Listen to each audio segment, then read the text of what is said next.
अस्सलामुअलैकुम।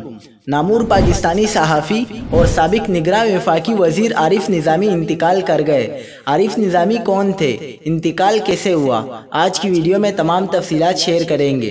क्या आप हालात हाज़रा से आगाही हासिल करना चाहते हैं, खबर के पीछे छुपे असल हक़ाइक़ जानना चाहते हैं तो अभी सब्सक्राइब कीजिए जिलमिल पाकिस्तान को और साथ ही घंटी के निशान पर क्लिक कर दें। आपको बताते चलें कि आरिफ निज़ामी अंग्रेज़ी अखबार पाकिस्तान टुडे के बानी व एडिटर और नवाए वक्त अखबार ग्रुप के बानी हमीद निज़ामी के बेटे थे। आरिफ निज़ामी गुज़िश्ता 2 हफ्तों से लाहौर के मकामी अस्पताल में ज़ेर इलाज थे, जहां वो आज खालिक हकीकी से जा मिले।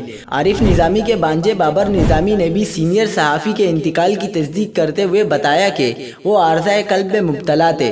आरिफ निज़ामी ने ख़ानदानी इख्तिलाफ़ात के बाइस 2010 में अंग्रेज़ी अखबार दी नेशन को खैरबात कहकर पाकिस्तान टुडे की बुनियाद रखी थी। 2013 में आरिफ निज़ामी को निगरां वफाकी वज़ीर बराए इत्तलाआत व पोस्टल सर्विसेज बनाया गया और 2015 में आप निजी टीवी चैनल 24 के CEO बने, जहां से आप एक प्रोग्राम की मेज़बानी भी करते थे।